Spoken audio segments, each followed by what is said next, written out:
Good morning, a blessed church. Happy Sunday. Ayan. So today po, I would like to invite you all to reflect on the love of the Lord. Ayan. To reflect on the love of the Lord. Meron po ba sa atin dito yung sa palagay nyo kulang sa pag-ibig?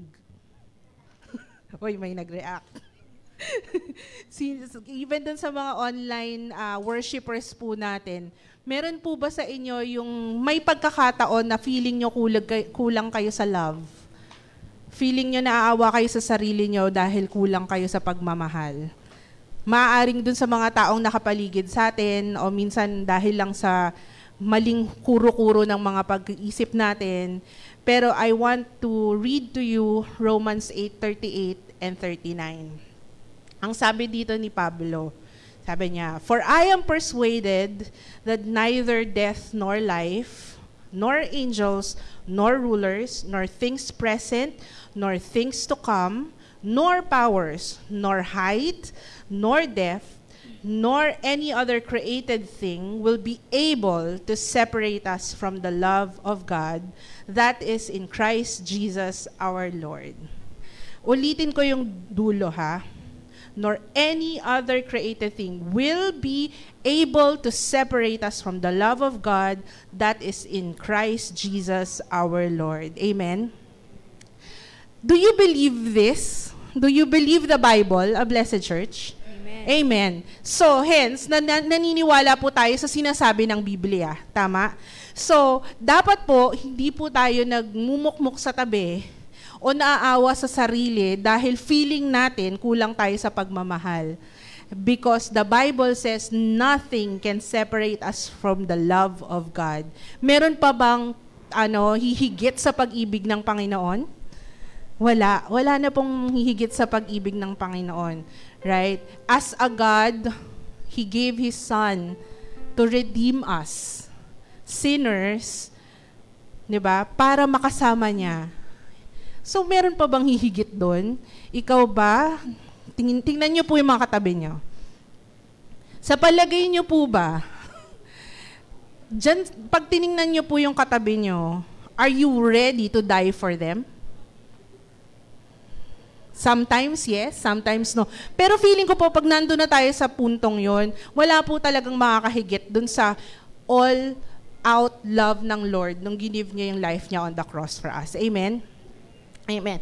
So this morning po, let us go and come before the presence of God with great thanksgiving. Because, sabi sa Psalm 136:2, His love endures forever. Amen? Tayo po tayong lahat. Amen. Tayo po tayong lahat. At lahat tayo ay aawit, sasamba. So, unang-una po, sabi ko aawit, sasamba tayo using our songs. Mag-worship tayo sa Panginoon using our mouths, our singing, pwedeng our prayers, our clapping, our raising of hands. Basta po, ang importante, we, you, me, are worshiping the Lord Jesus only. Okay po? So let us all bow down and pray. O Lord, we thank you for this day. Salamat, Panginoon, because you have made us able to worship. Our worship is acceptable because Jesus is our righteousness. Salamat, Panginoon, dahil ikaw po ang nagbibigay sa amin ng kalakasan to stand up, to sing, to raise our hands, to pray, to approach you in confidence, Lord, that you are listening to us, you are accepting us because we are your children through the blood of Jesus Christ. At Panginoon, salamat Lord dahil this morning, we decided to come together as a church, as a Christian family to worship. At wala po kaming ibang sasabihin, wala po kaming ibang nais, Lord, but to enthrone you and adore you.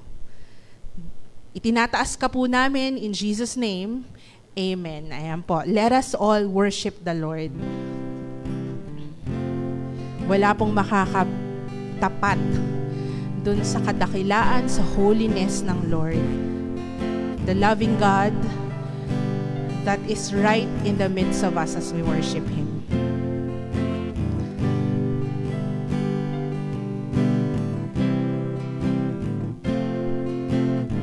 Let us sing this. Undenied,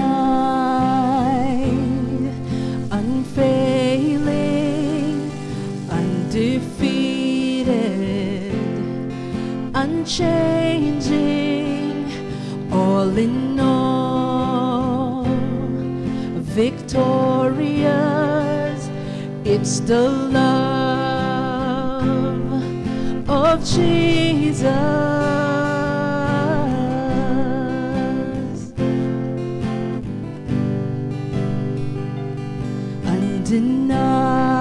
Undenied, unfailing, yes, Lord, undefeated,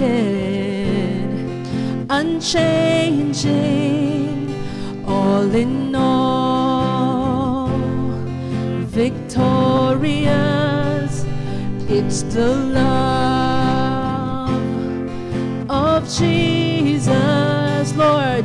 For you took the cross when all hope had been lost, and no power could stand in your way of your love, higher than the heavens, stronger than 1,000 seas. Your love,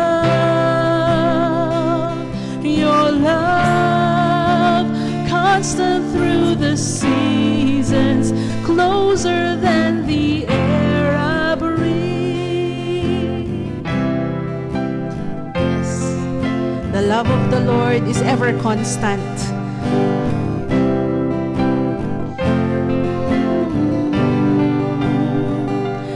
Unrestrained, amen, unrivaled, unashamed, unbridled, all in all, invincible. God, your love can never fail. For you took the cross when all hope had been lost, and no power could stand in the way, yes, of your love, higher than the heavens, closer than 1,000 seas. Your love, constant through the season, closer than the air I breathe. Yes, Lord, your love, higher than the heavens, stronger than 1,000 seas. Your love,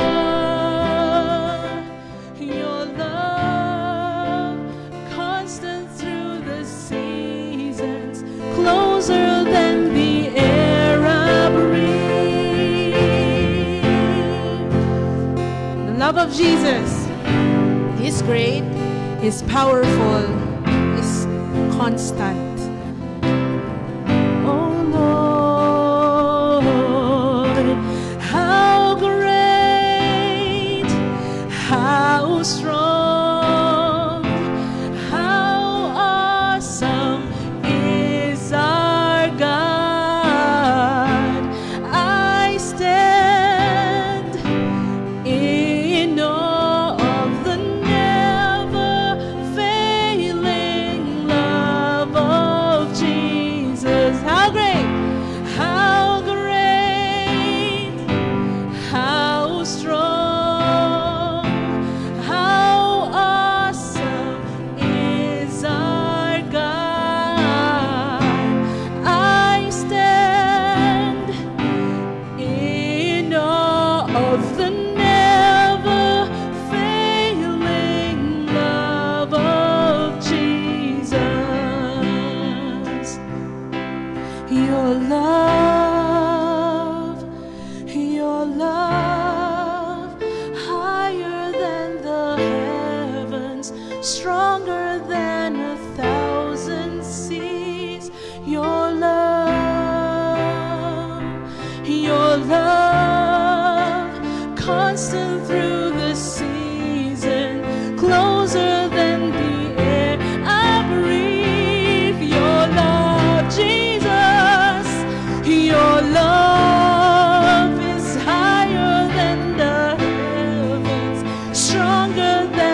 stronger than 1,000 seas. Your love, Jesus, your love, stronger than the haze, than the air I breathe. How great! How great! How strong! How awesome is our God! I stand in awe of the never-failing love of how great, how great, how strong, how awesome is our God. I stand in awe of the never-failing love of Jesus. Yes. We are always in awe of your great, great, great love, Lord. Nothing can match up to that great love. Salamat, Panginoon, because each one of us ay tinakatagpo mo where we need you. Each one of us is able to come before you in the righteousness of Jesus, to worship, to experience the overflowing, bone-shattering love, Lord. Ikaw po ang nag-iisang kayang gumawa nun sa amin, Panginoon. We are full. Our hearts are full because of you. Lord, we want to really worship you, Lord. We want to go on that place that one day we will see you face to face. We will be able to bow down, worship you, offer you our crowns, Lord. If it will be today, then let it be today, Lord God. But while we're not there yet, hayaan mo, Panginoon, that we sing to you, Lord, in earnestness of that day, of that blessed hope that you have given us, Panginoon. Hallelujah, Lord God. You are worthy, Lord.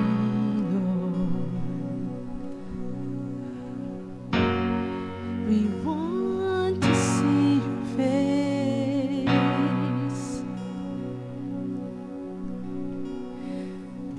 I can't wait for eternity. Join the song they're already singing. Holy, holy, holy are you, Lord. Just to bow down before your throne, see your face, I cry out, because you're holy, holy, holy are you.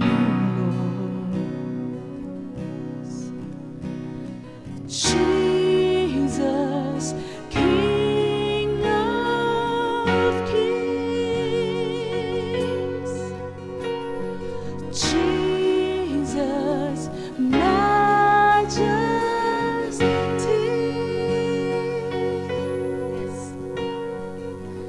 I can't wait for eternity.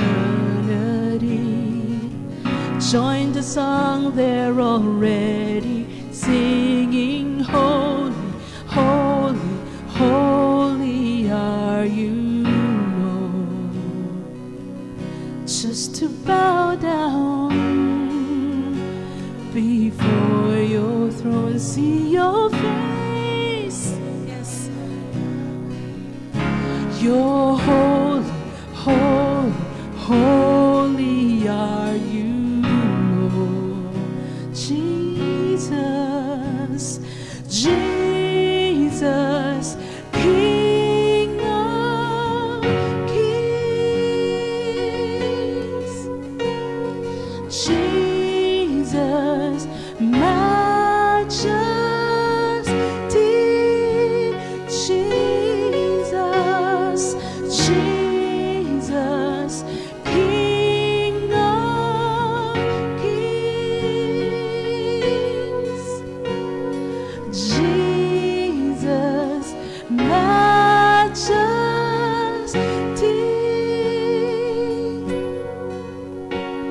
standing with those who have heard, well done, proclaiming forever that you're the one who's faithful, faithful, faithful are you, Lord.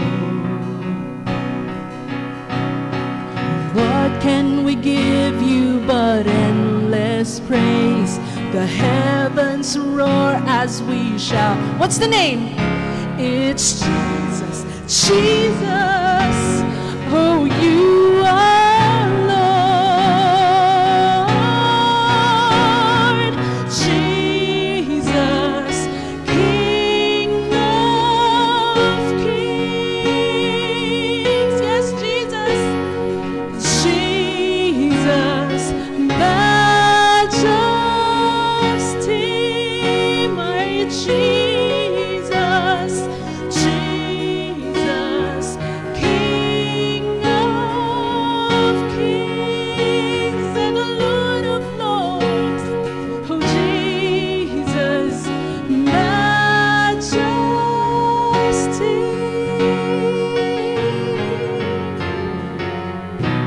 Lord, you're the only one God that we will worship, Lord.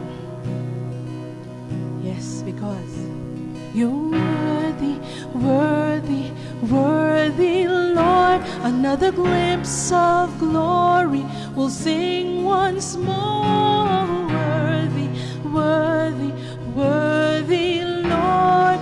Forever, forever. Sing with me, come on.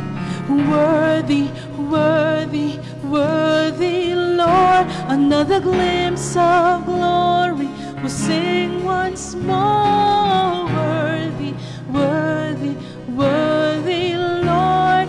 Forever, forever, we're singing. Worthy, worthy, worthy, Lord. Another glimpse of glory, we'll sing once more. Worthy, worthy, worthy, Lord.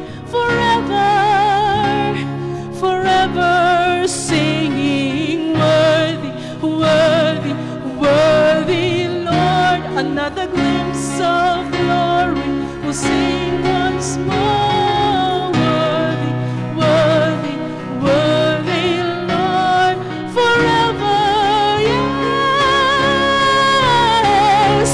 Jesus, King of kings.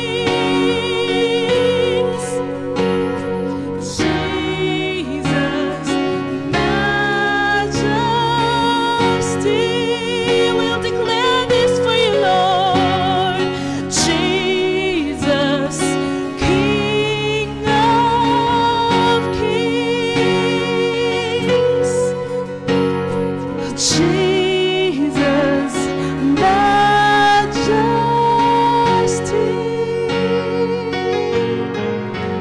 Jesus. We worship you, Lord. We lift your name on high, O Jesus. You're worthy, worthy, worthy, Lord. Yes, Lord. You're worthy, worthy, worthy, Lord.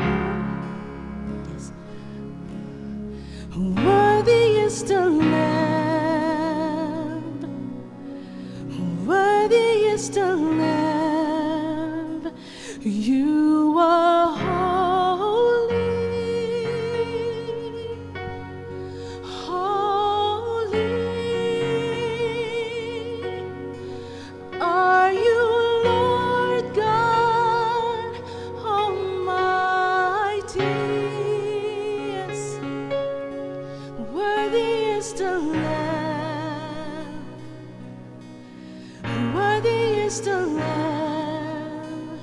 You are holy, holy. Are you Lord God Almighty? Worthy is is the Lamb. Worthy, worthy is the Lamb. You're holy, holy is the Lamb. Holy, holy is the Lamb. He's righteous, righteous is the Lamb. Righteous, righteous is the Lamb. His name's Jesus. Jesus is the Lamb. Jesus, Jesus is the Lamb. Amen.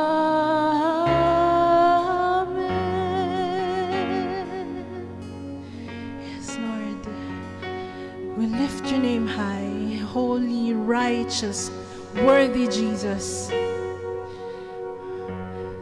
Yes, God. We lift your name on high. Come on. Let's sing our worship and adoration to the Lord. You're worthy, the King of kings and the Lord of lords. My love, my Jesus, we worship you.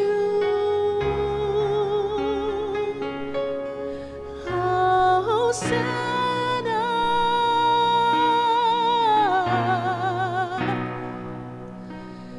'cause you are worthy of our praises and adoration. We thank you, we bow down before you. Oh Lord, my God. Oh, Jesus. Let's sing the name of Jesus. Oh, Jesus, my Lord Jesus. Oh, Jesus, we worship you. Oh, Jesus, Holy God. Jesus, mighty King. Jesus, Almighty God. Oh, Jesus. Thank you, Lord. Thank you, Jesus. You have me in your you have all of us in your palm, Lord. You have all of our lives controlled, Lord God. And we have you in the midst of a blessed church, enthroned, Lord. Oh, Jesus, thank you for representing us to the Father. And Father, we thank you for not taking away that blessed assurance from us, Lord. Salamat because you gave us Jesus Christ. And Holy Spirit, thank you for moving among this church, Lord, in this church. Thank you, Holy Spirit, for enabling each of us, Lord, to respond in adoration, in worship, Lord God. You are worthy. You alone are worthy of this praise. Amen, Lord. And everybody will sing you. Amen.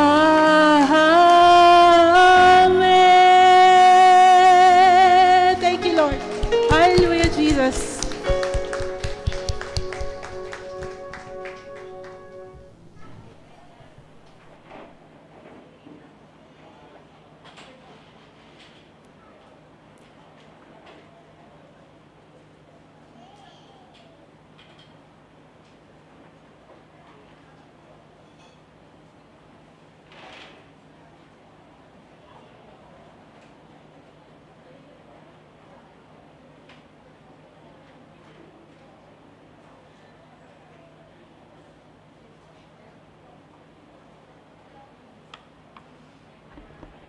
Hello?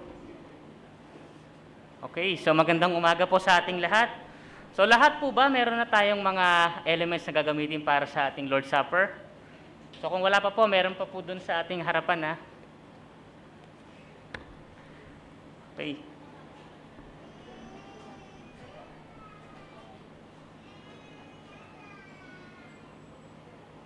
Okay, so lahat na po meron? Okay, muli po, isang magandang umaga sa lahat. Sa mga sandaling ito po, tayo po ay magsisimula na sa pagdiriwang ng ating banal na hapunan. At samahan po ninyo ako na tayo po ay mag-evaluate ng ating mga sarili. At sana po sa mga babasahin kong mga talata, no, ating pong namnamin ito. So alam ko po na every month naririnig po natin. Pero dito po kasi natin talaga may evaluate yung sarili po natin about dun po sa kahalagahan at kung bakit po natin pinagdiriwang itong banal na hapunan. So tayo na po magsimula. Ang habag ng Panginoon ay isang banal na gawain. Isinasagawa natin ito bilang pagunita sa ating tagapagligtas na si Hesukristo, kaugnay ng kanyang sakripisyo at kamatayan sa krus bilang ganap na kabayaran sa ating mga kasalanan. Kaya naman, marapat na isagawa ito na may pagdiriwang at ipagpatuloy hanggang sa kanyang muling pagdating. Ang tinapay at inumin na ating tatanggapin ay pawang mga elemento lamang na sumisimbolo sa dugo at katawan ni Jesus. Wala sa mga ito ang may kapangyarihan na mag-alis o maglinis ng kasalanan at magbigay ng kaligtasan sa ating mga kaluluwa. Patandaan po natin yan, ha? Sa halip, ito ay sumasalamin sa katawan ni Jesus na siyang tumanggap ng buong parusa at pagkamuhi ng Diyos laban sa kasalanan at sa dalisay niyang dugo na nagpatibay sa kanyang bagong tipan ng pag-ibig para sa atin. Sabi po sa unang Korinto 11:29, ayon po kay Apostol Pablo, ang sino mang kumakain at umiinom nang hindi kinikilala ang kahalagahan ng katawan ng Panginoon ay kumakain at umiinom ng kahatulan sa kanyang sarili. Yan po, mabigat po yan. Kaya't marapat lamang na isagawa ito sa paraang nararapat. Ang paraang nararapat ay tumutukoy sa pagtanggap ng mga elemento na kalakip ang pagkilala kay Jesus bilang tanging Panginoon at tagapagligtas. Ngayon po, inanyayahan ko kayo sandaling pumikit at yumuko upang saliksikin ng ating mga sarili batay sa ganap na kapatawaran na kanyang iginawad sa atin. At kung ikaw naman po ay naririto sa unang pagkakataon o nanonood sa ating FB Live sa unang pagkakataon, inanyayahan kitang lumapit kay Jesus. Pagsisihan at ihingi ng tawad ang iyong mga kasalanan at tanggapin siya sa iyong buhay bilang tanging Panginoon at tagapagligtas. At kung ikaw naman sa mga sandaling ito ay hindi pa handang magsuko ng iyong buhay sa ating Panginoong Yesus, inanayahan kitang pansamantalang wag munang at tumanggap ng mga elemento, bagkus siya sa atin ang iyong Biblia dahil dito nakalagay ang magandang balita ng ating Diyos sa pamamagitan ng Panginoong Hesukristo. Tayo po'y manalangin. How deep the Father's love for us, how vast beyond all measure, that He should give His only Son to make a wretch His treasure. How great the pain of searing loss! The Father turns His face away, as wounds which mar the chosen one bring many sons to glory.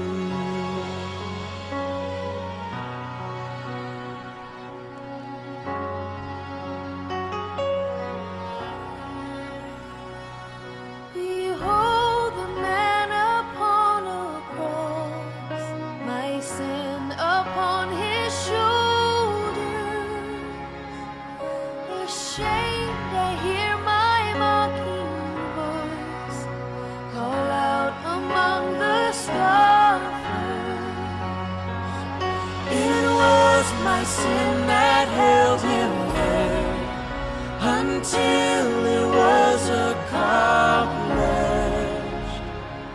His dying breath has brought me life. I know that it is finished. Okay. Ngayon po, kunin po natin ang tinapay. Sabay-sabay po natin itong ipatalangin. Aming Amang nasa langit, sa umagang ito, kami po ay nagpupurit nagpapasalamat sa inyo. Kami po ay nagdiriwang at kami po ay talagang nagagalak dahil nabigyan po kami ng pribilehiyo na makasama sa pagdiriwang ito. Maraming salamat, Panginoon, at talagang sa oras ito, hawak po namin ang tinapay na sumisimbolo sa katawan ng aming Panginoong Hesus na talagang tumanggap ng lahat ng mga paghihirap at parusa para sa amin. Maraming salamat at inaalala po namin ang aming Panginoong Hesus sa ngalan niya.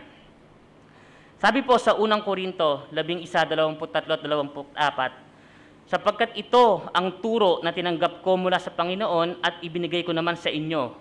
Noong gabi, siya'y pinagkadulo, ang Panginoong Hesus ay dumampot ng tinapay. Nagpasalamat at pinagpereso-pereso iyon at sinabi, ito ang aking katawan na inihahandog para sa inyo. Gawin niyo ito bilang pag-aalaala sa akin. Sama-sama po natin tanggapin ang tinapay.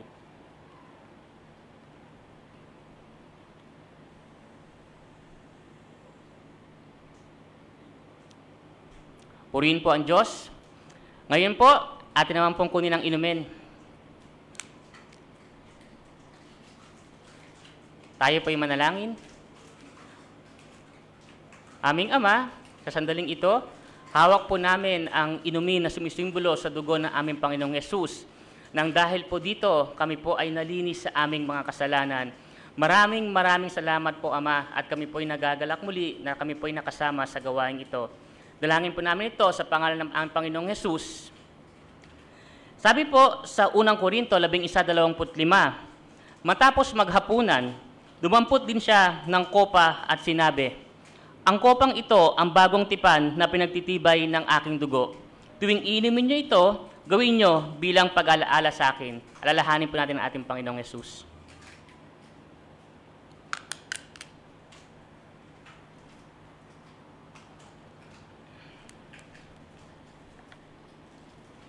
Yan. Purihin po ang Diyos. At bilang pagtatapos, ito po, sabi sa unang Korinto 11:26, sapagkat tuwing kakain kayo ng tinapay na ito at iinom sa kopang ito, ipinapahayag ninyo ang kamatayan ng Panginoon hanggang sa kanyang muling pagparito. Purihin po natin ang Diyos.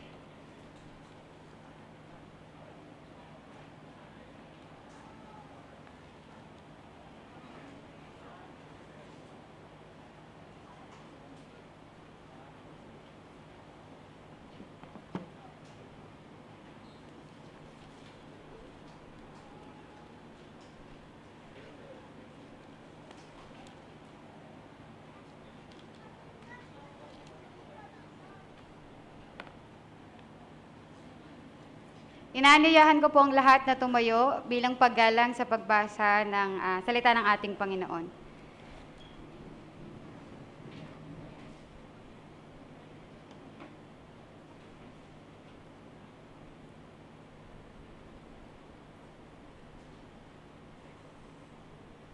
Babasahin ko po ang ating text sa dalawang magkaibang version. So, ang ating pong text ay magmumula sa Galatians 3 verse 13. Word is a lamp unto my feet and a light unto my path. Thy word is a lamp unto my feet and a light unto my path. Galatians 3 verse 13. Christ redeemed us from the curse of the law by becoming a curse for us. For it is written, cursed is everyone who is hanged on a tree. ESV. Mula naman po sa Magandang Balita, Biblia, mga sulat ni Apostol Pablo sa mga taga-Galacia 3:13, tinubos tayo ni Kristo mula sa sumpa ng kautusan nang siya'y isinumpa para sa atin. Sapagkat nasusulat, isinumpa ang bawat ibinitin sa punong kahoy. Maaari na po tayong umupo. At upang ipakilala po sa atin ang ating mensahero para sa umagang ito, tinatawagan ko po ang ating pastor, Pastor Kerux Pascua.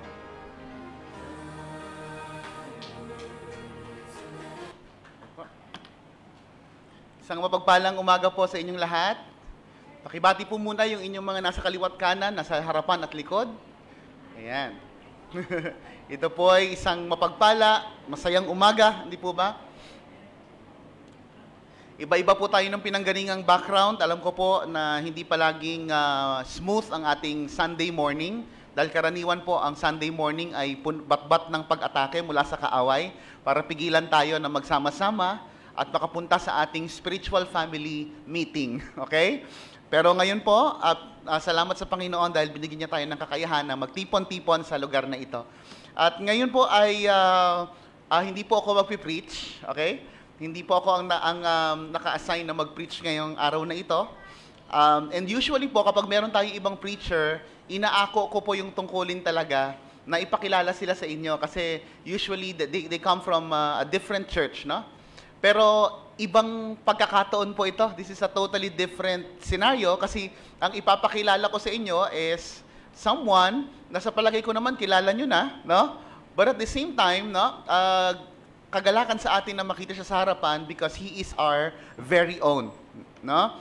So I'll be introducing someone who is our very own at napaka-special po sa kanya ng pagkakataon na ito kasi po ito ang kanyang kauna-unahang official preaching assignment sa A Blessed Church. Ang mga ngaral po na ito ay hindi na po bago sa aspeto po ng paglilingkod, bagamat ito po ay first time niya sa A Blessed Church na magpipreach. Alam po natin na sa maraming pagkakataon, ginagamit siya ng Panginoon para sa atin. Siya po ang inatasan ng Panginoon para sa A Blessed Church na alagaan at inorish yung ating mga kabataan. At many times, tayo po ay kanyang pinangunahan sa ating mga pag-aawitan dahil siya po ay isang tapat na worship leader din po ng Panginoon sa A Blessed Church. Isa po siya sa alumni ng Asian Seminary of Christian Ministries, kung saan siya po ay nakapagtapos ng kursong Master of Arts in Christian Leadership. And fresh from graduation po, the said seminary took him in. Kinuha kaagad po siya ng Asian Seminary para maging bahagi ng kanilang staff. At may mga pagkakataon na siya po ay pinagturo din sa seminary, no? Siya po ay pinagkatiwalaan ng mga tungkuling ito and yun po ay napakalaking bagay sa atin bilang isang simbahan because saan man po siya magpunta, hindi po maikakaila na dala-dala niya pa rin po, no, pangalan ng A Blessed Church na saan man siyang i-assign ng Panginoon. At apart from that, isa rin po siyang butihing haligi ng tahanan sa kanyang mag-ina na sina Joanna at Sam. Sadly, hindi natin sila kasama ngayon dahil si Sam, alam ko, ay sinisipon, inuubo po yata. So, kasama po natin siya sa ating mga panalangin. Pero alam ko, sila po ay nasa online streaming ngayon para makinig sa salita ng Diyos. Familiar po ako sa ganitong senaryo dahil ako po minsan ay nadako doon sa aking first time high, no? Bilang isang preacher po, naalala ko nung first time ko mag-preach, mina-migraine pa nga yata ako. Hindi ko makita yung notes ko kasi sinusumpong po ako ng migraine sa sobrang kaba, no? So, familiar po ako doon sa mixed emotion na maaaring nararamdaman ngayon ni JB sa tagpong ito. But this person, let me just remind you mga kapatid, this person that will preach to us today, he will preach to us not as a youth, okay? He will not preach as a seminarian, okay? He will preach as a man of God. He will preach to us bit-bit ang mahahalagang pagkain na pinakaasam at kinakailangan ng mga gutom nating kaluluwa. So yan po ang katotohanan. He is here today as a messenger of God. So we will not just be listening to him as he preach, we will be listening to the one who sent him para tayo po ay pangunahan ngayong umagang ito. So let us all welcome with gladness God's faithful servant, Brother JB Peña Florida.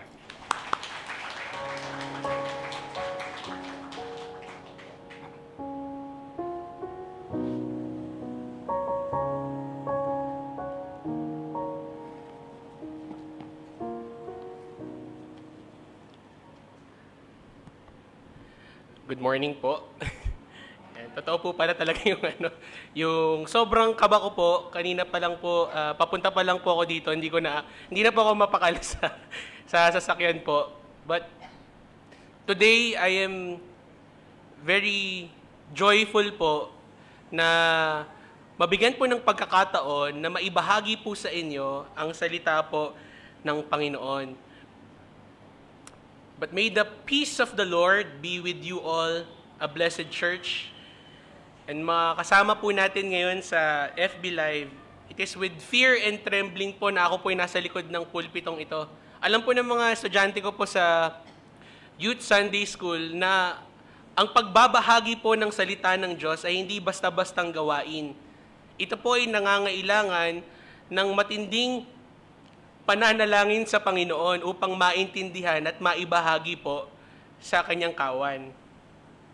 Nagpapasalamat din po ako sa Panginoon na dinala niya po ako sa lugar na ito. Of all the journey that I have been, simula po nung ako po ay tinawag ng Panginoon upang maging tagapangalaga ng kanyang kawan, sa moment po na ako po ay pumasok sa Bible School, na alam po ni Pastor yung aking naging journey, at the same time po, sa pagpapatuloy po sa gawain ng Panginoon sa ministry po na inatang niya po sa akin, maging po sa pagiging ama at asawa po sa panahon po ng pandemya, hindi po naging madali yung journey po na ito na ako po'y nakarating sa pulpito ngayong araw pong ito. Pero bukod po sa mga bagay niyon, nagagalak po yung puso ko that I am able, because of the grace of the Lord, to stand before you today and proclaim His message. Pero aaminin ko rin po na marami pa rin po akong kakulangan sa ganito pong aspeto at ako po'y nagsisimula pa lamang. Pero naniniwala po ako na sa habag po ng Panginoon, tayo po'y itatawid niya ngayong umaga pong ito. Nagpapasalamat din po ako sa elders po ng A Blessed Church for allowing me to share the gospel and at the same time the word of the Lord in this pulpit today. Ang pag-uusapan po natin ngayong araw po na ito ay hindi po madali. Yung topic po ng sumpa, ayan po yung nakikita niyo po sa screen ngayon, ay something po na hindi madalas pinag-uusapan sa modern day churches na meron po sa panahon ngayon. Kung mapapansin niyo po online, marami pong naglipanan po ng mga preachers na marami pong pinipreach patungkol sa salita ng Diyos. Kaya lang po, madalas, ito pong bagay na to ay hindi po natin masyadong naririnig o nakikita. Maging ako man po, masasabi ko po na marami pa pong dapat pong i-explore pa sa bagay na to. Pero gusto ko pong hayaan niyo po sana ako na i-share po sa inyo yung mga bagay na in-enlighten sa akin ng Panginoon in the light of our topic today. And sama-sama po nating namnamin po ang mensahe po ng Panginoon para sa atin po sa araw na ito. Pero bago po tayo magtuloy-tuloy, samahan niyo po ako sa isang maikling panalangin ng paggabay. Lord, we thank you and we glorify your name, O God. We acknowledge, Lord, our lack. And we ask the Holy Spirit to illuminate us your word, Panginoon. Itago niyo po ako sa inyong likuran, O God. At ang aking lamang pong maibahagi ngayong araw na ito ay ang nais mong ibahagi sa iyong kawan, O God. Sa iyo po lahat ng papuri at pasasalamat. Ito po'y aming panalangin sa matamis sa pangalan ni Jesus. Amen. Kaunting background po dun sa pag-uusapan po natin today. Ang letter po to the Galatians ay naisulat po ni Apostle Paul. Isa po ito sa mga naisulat po ni Apostle Paul na naglalaman po ng matitinding pagre-rebuke at pagtutuwid sa mga Christians nung kanyang panahon. Specifically po sa church na nasa Galatia.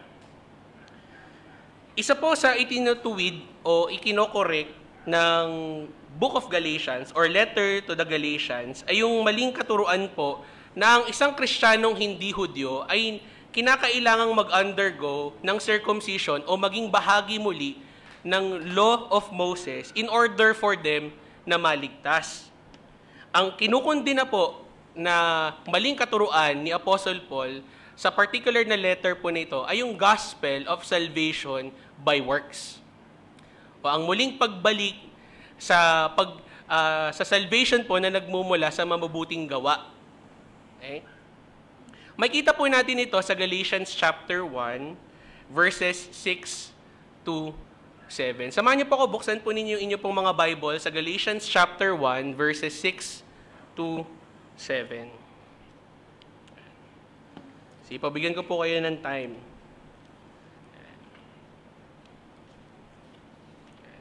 And sa mga walang Bible po, nasa screen din po, sa slide. Yan. Galatians chapter 1, verses 6 to 7. I am astonished that you are so quickly deserting him who called you in the grace of Christ and are turning to a different gospel. Not that there is another one, but there are some who trouble you and want to distort the gospel of Christ. Sinasabi po ni Paul na siya po ay nagulat sa mabilis po na pagtalikod ng mga taga-Galasya sa mabuting balita po ni Kristo. Saan po? Sa mga katuruan na binaluktot po yung gospel ni Jesus, referring to the gospel of salvation by works. The Christians po in Galatia were turning to a different gospel. Yan po yung issue. Okay? In the verse po that we will be exploring today, na binasa po ni Ate John na kanina, yung Galatians 3:13, atin pong aalamin yung parte po ng mensahe ni Paul na tinalikuran po o isinasawalang bahala ng mga Kristiyano sa Galatia. Ang mensahe po natin today ay pinamagatang The Curse and the Cross, a deeper dive on the essence of the curse and the value of the cross. Tayo po ngayon ay sisisid po ng mas malalim sa kahalagahan po ng sumpa at ng krus. Yan po. Upang magkaroon po tayo ng malinaw na tanaw, simulan po natin doon sa unang parte po ng Galatians 3:13, yung curse o sumpa. Nabanggit ko po kanina, in today's modern Christianity, yung ideya po ng curse in the light of the Scripture has been distorted o binaluktot. Naging malabo na rin po sa modern day na pagbabahagi ng good news ang konsepto po ng sumpa. Even the very idea itself that God curses o ang Diyos po ay sumusumpa ay nagmistula na pong tabu o pinagbabawal para sa mga Christian. Sa kadahilanan po na posible po na yung makakarinig po nito ay mata-turn off dun sa gospel at hindi na po tatanggapin yung good news of salvation. In order to be kind and not offend people, Christians would often leave out the part that God's curse is upon those who are not in Christ. This often happens in modern Christianity in proclaiming the gospel. Sa kagustuhan po natin maging mabait sa ating kapwa, ay iniiwan po natin ang isang importanteng bahagi ng gospel kung saan po tayo iniligtas ng Panginoon. Posible rin po na yung atin pong pananaw patungkol po sa curse o sumpa ay taliwas po sa kung ano nga ba ang maigting na ibig sabihin po nito sa Scripture. Dito na lamang po sa atin sa Pilipinas, madalas po yung sumpa na-associate po natin siya sa kulam, sa pambabarang, o sa kultura po natin ng mga pamahiin. Dito na lang po sa atin sa Cavite. Isa po ang Cavite sa sikat na pinanggagalingan ng mga anting-anting. Usong-uso rin po yung pag-hire ng mangkukulam para kulamin yung ating mga kaaway. Meron pa nga po mga pelikulang nagawa para po doon. Sa Bible po, itong bagay po na ito ay hindi na po bago. Isa po sa mga sumikat sa larangan po ng pagsusumpa, imagine nyo po, may ganong aspeto po, ay si Balaam o si Balaam. Pwede po natin siyang sabihin sa modern day na curse for hire. Okay?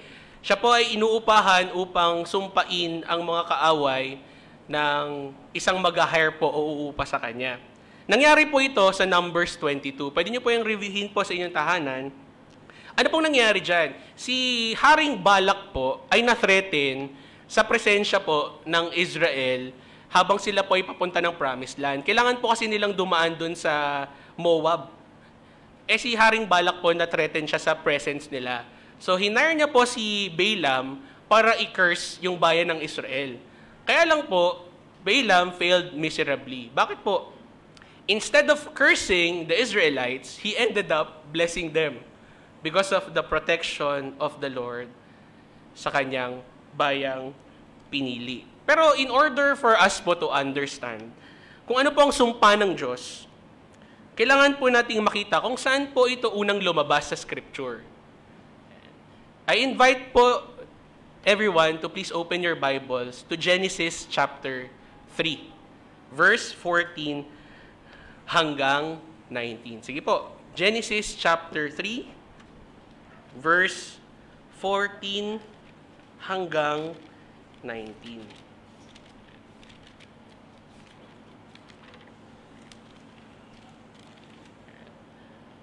Basahin ko po. The Lord God said to the serpent, "Because you have done this, cursed are you above all livestock, and above all the beasts of the field. On your belly you shall go, and dust shall eat all the days of your life. I will put enmity between you and the woman, and between your offspring and her offspring. He shall bruise your head, and you shall bruise his heel." To the woman he said, "I will surely multiply your pain in childbearing. In pain you shall bring forth children. Your desire shall be for your husband, and he shall rule over you." And to Adam he said, "Because you have listened to your voice, to the voice of your wife, and have eaten of the tree of which I commanded you, you shall not eat of it. Cursed is the ground because of you. In pain you shall eat of it all the days of your life. Thorns and thistles it all shall bring forth for you, and you shall eat the plants of the field. By the sweat of your face you shall eat bread till you return to the ground. For out of it you were taken, for you are dust, and to dust you shall return." Sinumpa po ng Diyos ang serpent na nag-tempt kay Adam at kay Eve. Ang sumpa pong binigay ng Diyos sa serpent ay ang paggapang all the days of his life, and at the same time, ang laban sa pagitan ng serpent at ng offspring ng woman, which is the promise of salvation. Kasama po sa consequence na binigay ng Panginoon sa pagsuway ni Eva ay ang paghirap sa kanyang pagbubuntis. And at the same time, yung pagpapasakop sa kanyang asawa. Kasama po yan sa curse, yung consequence. At the same time, kay Adan naman po, ay ang hirap sa pagkuha ng kanilang makakain. Why? Kasi po, the same, sa verse 17, God cursed the ground. Isinumpa po ng Diyos ang lupa upang maging mahirap sa pagpoproduce o pagpapalago ng makakain.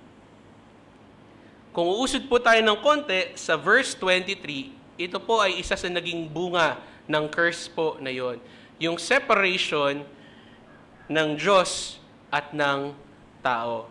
Ito po yung physical po na aspeto. Yung pagpapalayas ng Diyos kay Adan at kay Eva sa hardin. Out of the presence of the Lord. Throughout the scripture po, the very words used sa salita pong sumpa o curse ay natatranslate po sa mga ito. Kapag ikaw po ay cursed, you are devoted to doom, you will be despised o hahamakin, and you are devoted to destruction. Next slide po. Pero upang mas magkaroon po tayo ng mas malalim po na pagkakaunawa sa kung ano po ang sumpa, kailangan po nating maintindihan kung ano po muna ang opposite ng sumpa o ng curse. Dito na po natin mas sisisirin ng mas malalim. Buksan niyo po yung inyong mga Bible sa Deuteronomy chapter 28. Yan, usod lang po tayo konti sa Old Testament. Deuteronomy chapter 28 verses 1 to 6. Bigyan ko kayo ng time po na hanapin po yung Deuteronomy chapter 28 verses 1 to 6. Ang pagkakataon pong ito, habang hinihintay ko po kayong hanapin, no, ay ang muling pagbibigay po ng Panginoon ng pangako sa bayan ng Israel bago po sila tuluyang pumasok sa Promised Land. Ito po yung moment na kung saan sinabi po ng Lord na bago kayo pumasok ng Promised Land, these are my laws and statutes that you are to follow. Ito yung mga laws na kailangan ninyong sundin. Deuteronomy chapter 28 verses 1 to 6. And if you faithfully obey the voice of the Lord your God, being careful to do all his commandments that I command you today, the Lord your God will set you high above all the nations of the earth. And all these blessings shall come upon you and overtake you if you obey the voice of the Lord your God. Blessed shall you be in the city, and blessed shall you be in the field. Blessed shall be the fruit of your womb, and the fruit of your ground, and the fruit of your cattle, the increase of your herds, and the young of your flock. Blessed shall be your basket and your kneading bowl. Blessed shall you be when you come in, and blessed shall you be when you go out. This is the opposite of the curse. As God created a covenant with Israel, He made them sure po na alam nila na kapag sila po ay faithful sa pagsunod sa mga nais po ng Panginoon para sa kanila, sa pakikinig nila sa salita ng Panginoon, He will bless them kahit nasaan man po sila. Sa loob man ng kanilang syudad, sa loob man ng kanilang bansa, sa loob ng kanilang tahanan, sa kanilang mga sinapupunan, sa kanilang mga alagang hayop, sa kanilang mga kusina, they will be blessed if they obey the voice of the Lord. As long as they are obeying, they will experience the divine blessing of God. Ang kanyang pagbabasbas. And at the same time po, ibinigay ng Panginoon ang malinaw na kapalit kapag sila po ay sumuway. Makikita po natin ito sa Deuteronomy 28, same chapter po, usod lang ng konti sa verse 15 hanggang 19. Deuteronomy 28 verses 15 to 19.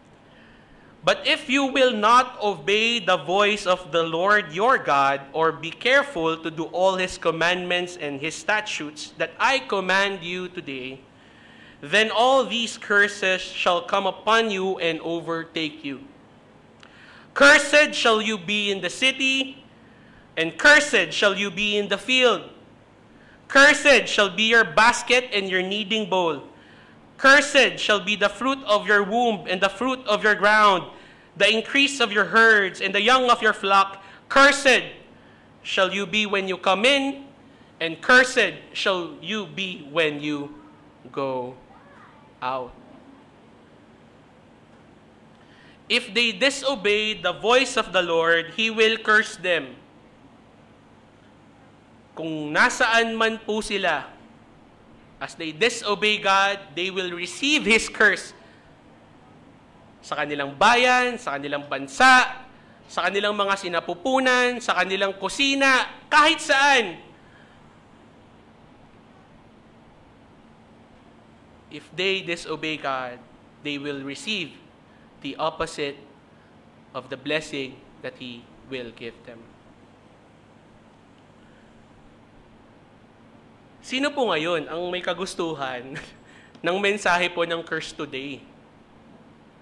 As you have heard the magnitude of God's curse, totoo nga naman po, sino nga naman ang matutuwa na marinig po ang sumpa ng Diyos? Kaya naman po naging patok po sa panahon natin ngayon ang mga katuruan po na nagbibigay ng ideya na ang Diyos po, hindi na siya nagsusumpa. Ng Diyos po, ang ibibigay lang sa'yo, blessing all the way. In your life, in your finances, in your relationship, in your health, all of the things of your life will be blessed by God. Tapos, doon na natatapos. Walang repentance, walang ideya na kailangan mong talikuran ang iyong makasalanang buhay at maniwala sa Diyos. Dahil kung hindi, you will. And you are under the curse of God. Sa atin pong panahon, masyado na pong nilamon ng maling katuruan po ng Diyos ay puro na lamang blessing. We are in a generation of so-called Christians who deny that God can give curses. Sabi nga po ni Billy Graham dun sa isa po niyang mensahe, if God does not judge America, He's going to have to apologize to Sodom and Gomorrah. Ibig pong sabihin, dahil po ang Diyos ay hindi po nagbabago, marapat lamang po na yung batayan ng kanyang paghuhusga sa Sodom at Gomorrah ay dapat maging batayan din sa paghuhusga niya sa bayan ng Amerika. Kasi parang wala na rin pong difference.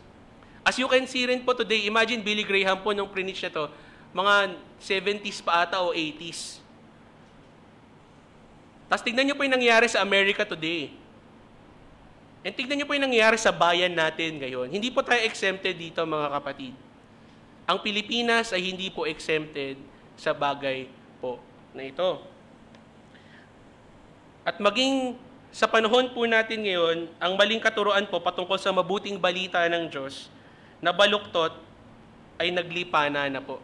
At nanggaling din naman sa kanila. At meron din pong nanggaling sa Pilipinas. May mga homegrown din po tayo na mga false teacher.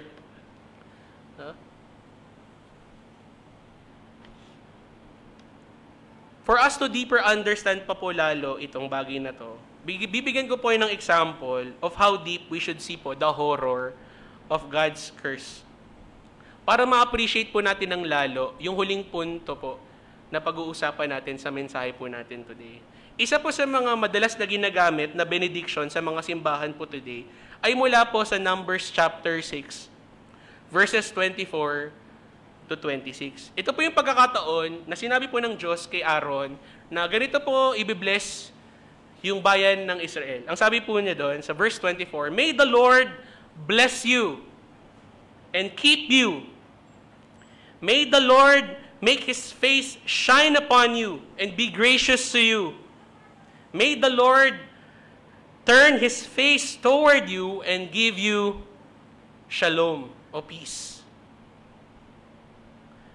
Nakagiginhawa po sa pakiramdam ang pagpalain po ng Panginoon, lalo na kung tayo ay hawak niya sa kanyang mga palad, maliwanagan po ng Diyos. Sobrang nakakapagbigay po ito ng kaligayahan, lalo na po sa ating mga puso when the light of the Lord illuminates us. Lalo na po ang mabigyan ng kanyang grace o kanyang habag. Ang mabigyan lamang po ng pansin ng Panginoon. At lalo na po yung kapayapaan na nagmumula sa Panginoon. How beautiful is to be blessed by the Lord. And what a wonderful life it will be. Then let us see po the opposite of this benediction. It will go po something like this. May the Lord curse you and abandon you. May the Lord keep you in darkness and give you only judgment without grace. May the Lord turn His back on you and remove His peace from you forever. Sumpain ka nawa ng Diyos at iwan ka. Iwanan ka nawa ng Diyos sa kadiliman at bigyan lamang ng kaparusahan ng walang awa. Talikuran ka nawa ng Diyos at alisin ang kanyang kapayapaan sa iyo magpakailanman.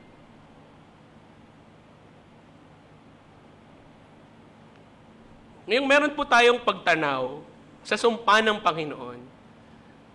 Tignan po natin yung kahalagahan po ng krus na pinangahawakan po natin today. Christ redeemed us from the curse of the law by becoming cursed for us. For it is written, "Cursed is the one who is hanged on a tree." Yan po yung verse natin today sa Galatians 3:13. Ang verse po na ito ay mula po sa Deuteronomy 21 verses 22 to 23. Ang bagay po na ito po yung nangyayari po sa time na yan. Kapag meron pong isang kriminal sa bayan ng Israel na namatay po sa pamamagitan ng pag-stone to death, kapag yung kanyang punishment ay ganon, kamatayan, isa po sa ginagawa nila ay isinasabit po ang kriminal sa puno sa labas ng camp. Ang sinisimbolo po nun, kapag ikaw ay isinabit sa puno sa labas ng camp, you are cursed by God. And the significance po of Jesus being hanged outside of the city is related to how the ceremony on the Day of the Atonement is performed. Yung pagkakapako po ni Jesus sa labas po ng bayan ng Jerusalem, sa Golgotha, ito po yung significance niya. Kasama po sa proseso, sa araw po ng atonement, ay ang pag-aalay po ng sacrifice ng high priest para po ma-appease yung wrath of God. Para yung galit o puot ng Diyos ay maalis sa bayan ng Israel. Pero hindi po doon natatapos yung proseso. Sa huling part po na ito ay yung paglelay hands po ng high priest sa isa pong tinatawag nating scapegoat, na kung saan po inilalagay po symbolically yung kasalanan ng bayan ng Israel sa likod po ng kambing, upang maging simbolo po na ang curse o ang sumpa ng Diyos ay nasa goat na ito. At yung scapegoat po ay ilalabas nila sa camp, into the wilderness, into the outer darkness, where the blessing of God cannot reach. And it is the same curse that happened on that day in Calvary at the cross. On that day, mga kapatid, Jesus did not just bear the sins on our behalf. He also removed our sins. Christ was cursed on our behalf. Jesus Christ received what we should have received.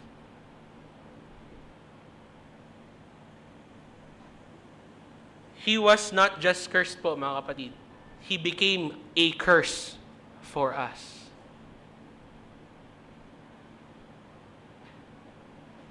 Hindi lamang po siya sinumpa. Siya po ay naging sumpa para sa atin. Sabi po ni R.C. Sproul, na isa po sa sinusundan ko po na preacher, the very incarnation of the glory of God became the very incarnation of the divine curse. Ano pong ibig sabihin nun? Ibig sabihin po, si Jesus na siyang nagpapakita o pagpapakita ng kalwalhatian ng Panginoon ay siyang naging pagpapakita ng sumpa ng Diyos. On that day on the cross, Christ bore yung pinakasukdulan ng evil dahil po sa ating mga kasalanan, your sins and mine. Binitbit po ni Jesus ang kasukdulan ng kasamaan dahil sa ating mga kasalanang pinagsama-sama on that day. On that day at Calvary. Alam po natin that God is holy, holy, holy. And on that day, when the concentration of evil was before the face of the Lord, the face of God the Father turned away from the evil that is before Him. Ito po yung nangyari. He turned His face away from His Son, who was the embodiment of evil that time because of our sin, who became a curse for us. Sa araw po na yun, ibinuhos po ng Diyos ang kanyang puot, yung buong puot niya sa kasalanan nating lahat na kanyang mga tinawag at mga hinirang. On that very day, mga kapatid, darkness took over. May mga nagsasabi po na posible na yung nangyari po ng araw niya, nagkaroon daw ng eclipse kasi daw po may darkness.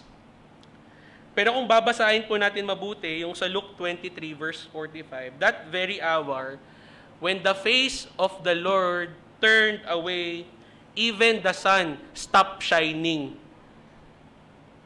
at Calvary. Makita niyo po yun sa Luke 23 verse 45. Tumigil po sa pag-shine yung araw nung araw na yun. And on that very hour, nung binanggit po ni Jesus ang mga salitang, my God, why have you forsaken me? Si Jesus po ay tinalikuran ng Ama. And this is the curse that he had to bear that time, to be completely forsaken by the Father. To be completely forsaken by God. It's supposed to be us. It's supposed to be us. Sa atin pong pagtatapos, atin pong natutunan ng mas malalim po yung kahalagahan po ng sumpa at ng krus. Na tunghayan po natin yung paglalarawan na kinakailangan pong pagdaanan ni Jesus na atin pong tagapagligtas on that day. Hindi ko po alam kung ano po yung mga struggles nyo pagpasok nyo po dito sa church, no? Sa atin pong bahay pa ng bayan. You may be struggling today with your finances dahil po sa inflation, pagtaas ng gas prices, pagtaas ng bilihin, hindi nyo alam saan kayo hugot ng kakainin kinabukasan. You may be struggling with your relationships right now, with your friends, with your family, with your spouses, or with anyone that is hurting you today. And you may be struggling with your studies. Saan kukuha ng pang-tuition? Paano yung pag-aaral ko bukas? And you may be struggling with your very life itself. May this message po that we have heard today be a reminder po na ikaw bilang anak ng Diyos, na ikaw na naniniwala at isinuko ang buhay kay Jesus bilang Panginoon at tagapagligtas ay lumalakad po sa mundong ito na hindi na po sa ilalim ng sumpa ng Diyos.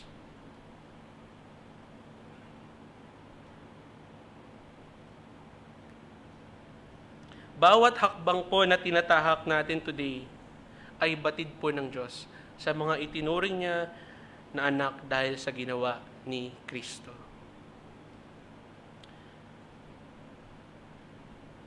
With all the problems and struggles you have been facing today in your life, ikaw po ay lumalakad, bit-bit ang mga pangako ng Diyos mula sa Kanyang salita.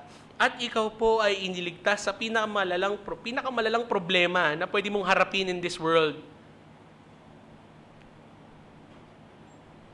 You have been saved from that curse, mga kapatid. Not because you are good, but because your God is good.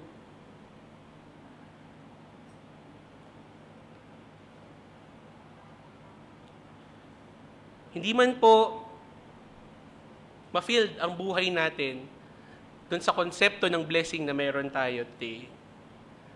May we be reminded na hindi man matupad yung mga bagay na mabuti dito sa mundong ito dahil this is a fallen world.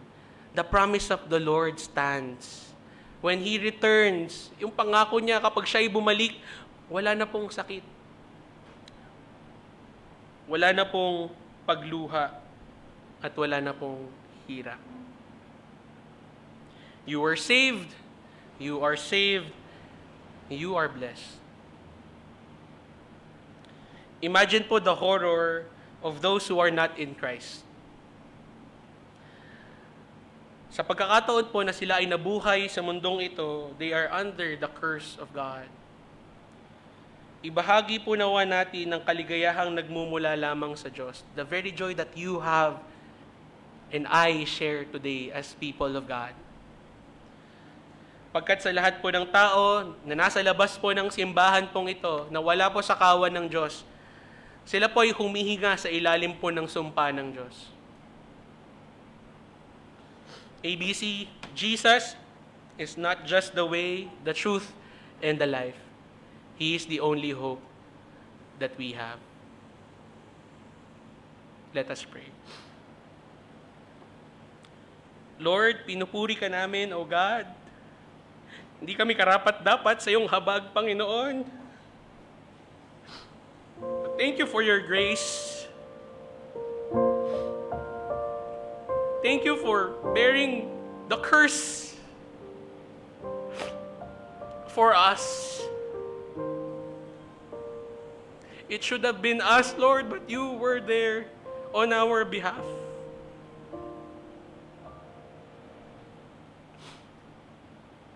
May we find joy knowing that you are our God. The God who saves. The God who cares for His people. And the God who is our only hope, and our only hope that is enough for us. May we live this life being grateful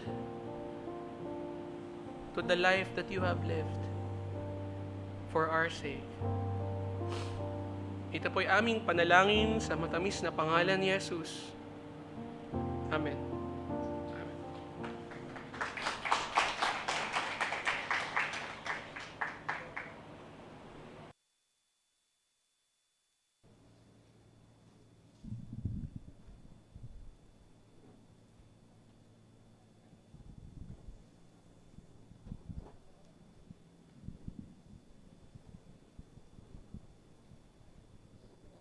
Good morning po.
Para po sa ating offertory, inaanyahan ko po ang lahat na basahin ang 2 Korinto, 6:6-7. Tandaan niyo ito, ang nagtatanim ng kaunti ay aanin ng kakaunti, at ang nagtatanim naman ng marami ay aanin ng marami. Ang bawat isa ay dapat magbigay ayon sa sariling pasya, maluwag sa loob at di napipilitan lamang, sapagkat iniibig ng Diyos ang kusang nagbibigay ng may kagalakan. Yan. Walang bagay, tao, kakayahan ang meron tayo na hindi nagmula sa Diyos. Ang pag-aalay sa Kanya, maging ito man ay sa pamamagitan ng pananalapi, paglilingkod, pananalangin, talento, ay hindi kailanman mababaliwala. Remember that our God is so generous that we cannot outgive Him. He has given us His one and only Son. Kaya wala siyang ipinagkait sa atin. May we do the same to our God that deserves our all.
Sama-sama po nating ipanalangin ang ating mga kaloob. Tayo paglatayong ko. Ama naming Diyos na napakamakapangyarihan, salamat Panginoon sa pagkakataon na ibinibigay niyo sa amin, Lord, para magkaloob sa inyo. Hindi ka namin kayang tapatan, hindi namin kayang sukatin ang pagmamahal na meron ka para sa amin. And giving, Lord, is just a small act, Panginoon, compared sa ginawa mo at ibinigay mo para sa amin. May our offertory, Panginoon, may our offering bring fragrant aroma, Panginoon, sa inyo. At nawa, Panginoon, ay magamit po ito ng aming simbahan upang patuloy na makapaglingkod, mapalago, Panginoon, at maikalat ang balita, ang mabuting balita mo, Panginoon, saan mang dako ng lugar na pagdadalhan niyo po sa bawat isa sa amin. Maraming salamat po. Kayo po ang magbalik ng lahat ng kaloob na ito, Panginoon, sa mga nagbigay, higit pa dun sa kaya nilang asahan, Panginoon. Maraming salamat po for being such a loving, such a merciful and generous God sa bawat isa sa amin. Ito po ang aming dalangin sa pangalan ni Jesus. Amen.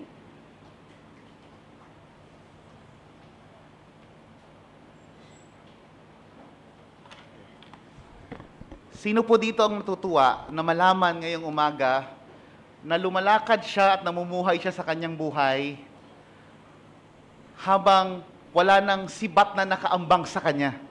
Wala nang sibat ng sumpa na nakaambang sa kanyang buhay dahil sa ginawa ni Jesus sa krus. Sino po dito ang natutuwa doon sa katotohanan na yan? Sige po, palakpakan po natin ang Panginoon. No? Hindi po ba nakakatuwang isipin na hindi tayo tatablan ng sumpa?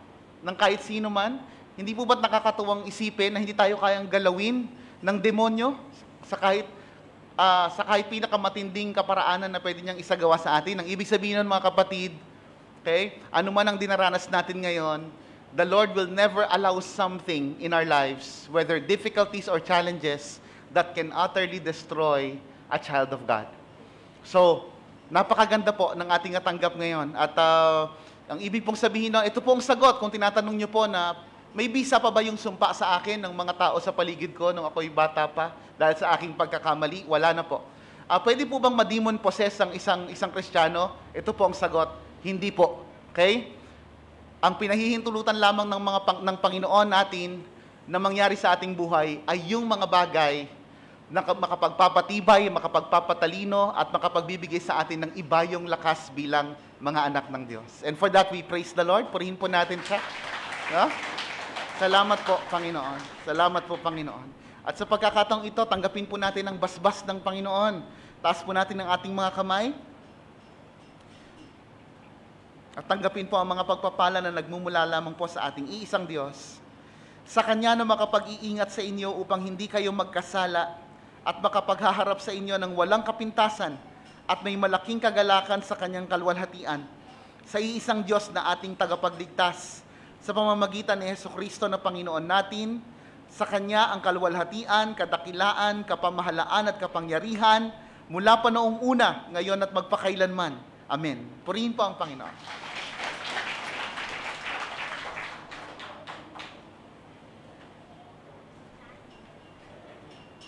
And this formally ends po our worship service. So, re-requestan po namin ulit na magstay lang po tayo for few announcement. Then, tulong-tulong po tayo sa pagliligpit. At wag po natin kalimutan kumustahin ng isa't isa. I-encourage natin and to tell God's goodness sa buhay po ng bawat isa. To God be all the glory.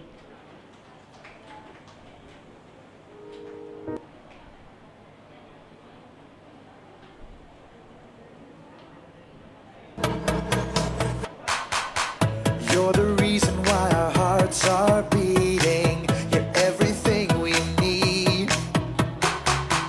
You're the reason for the songs we're singing.